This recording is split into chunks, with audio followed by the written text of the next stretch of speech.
nos moyens de défense dans la parole de Dieu, dans la Bible, en ces temps de crise. Lisons-la, méditons-la, mettons-la en pratique et nous verrons Dieu à notre côté. Et je voudrais vous révéler un secret.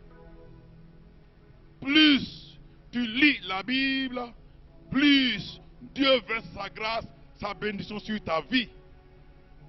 Plus tu lis la Bible, plus tu attires les faveurs de Dieu sur ta vie. Lisons-la. Lisons-la. Et ce que fit le Seigneur Jésus quand il fit face au mépris du diable, après ses 40 jours et 40 nuits de jeûne et prière. Le diable l'attaqua. Et il se voyait en guerre contre le plus grand de ses ennemis, qui a attaqué le premier Adam et qui l'a vaincu. Et qui croyait que le second Adam, il triompherait de lui. Mais par la parole de Dieu, Jésus de Nazareth l'a vaincu, l'a dompté et il l'a laissé libre. Alléluia.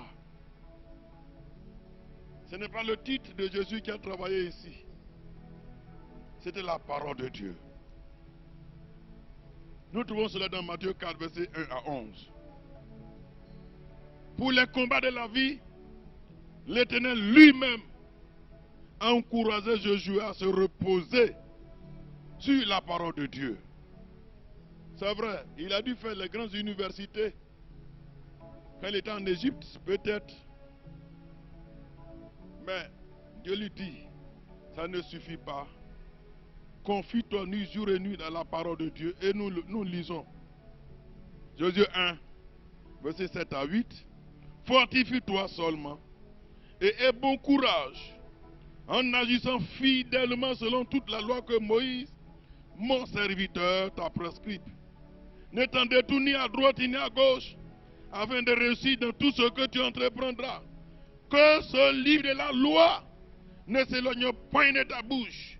Médite-le jour et nuit pour agir fidèlement selon ce qui y est écrit. Car c'est alors que tu auras du succès dans tes entreprises.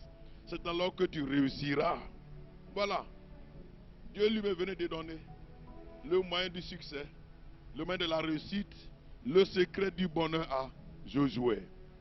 Profitons-en, chers frères et sœurs. En ces temps difficiles, la Bible est là. Le canon est clos. Il est connu aujourd'hui. Il contient 66 livres. Et chacun de nous doit le lire, doit s'investir, doit puiser son bonheur, sa force, ses moyens de combat, sa stratégie dans la parole de Dieu. Alléluia.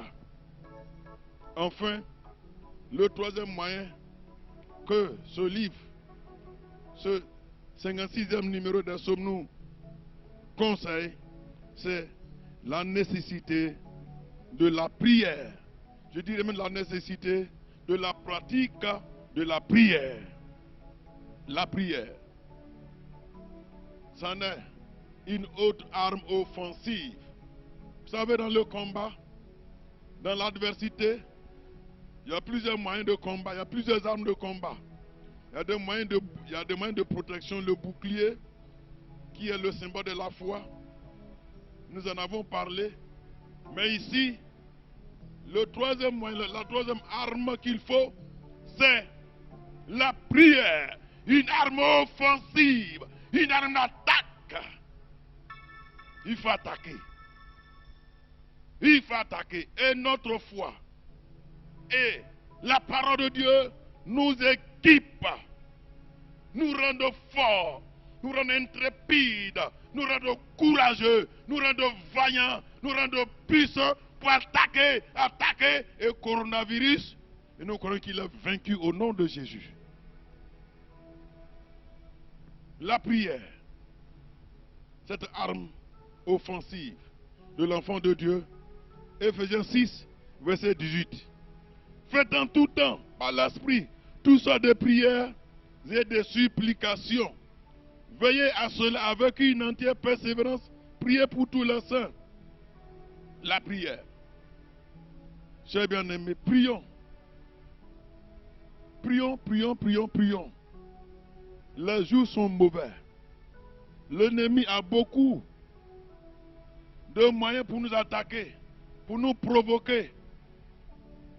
Mais nous sommes plus que vainqueurs en Jésus-Christ. Parce que celui qui est en nous est plus fort que celui qui nous attaque. Celui qui est en nous, celui qui est pour nous, a vaincu notre attaquant. L'ennemi. Jésus l'a dépouillé à la croix de Golgotha. Il a triomphé de lui par la croix. Alléluia. Le diable croyait qu'il gagnait en livrant le Seigneur à la croix. Mais comme Jésus est le sage des sages, le général des généraux, le roi des rois, le vainqueur des vainqueurs, le créateur, par le même moyen d'attaque, en le livrant à la croix, le Seigneur utilise ce moyen-là pour le terrasser, pour le vaincre, pour le mettre à nu, pour le désarmer, pour le dépouiller pour toujours. Nous sommes vainqueurs. C'est pourquoi prions ce Jésus-là. Nous devons prier pour nous-mêmes. Nous devons prier pour nos dirigeants. Nous devons prier pour ceux qui sont malades. Nous devons prier pour ceux qui sont au front, les scientifiques, les médecins, les savants, qui font des recherches pour nous. Et souvent même qui sont victimes. Parti comme celui qui a découvert pour la première fois ce virus. Il en est mort. C'est triste. Mais le combat n'est pas vaincu. La bataille n'est pas perdue. Corona n'a pas vaincu. Corona n'a pas gagné. Car Jésus est le Seigneur des Seigneurs, le Roi des Rois. Prions, prions, et Jésus est le grand vainqueur. Alléluia. Que Dieu vous bénisse. Et je vous remercie. Amen.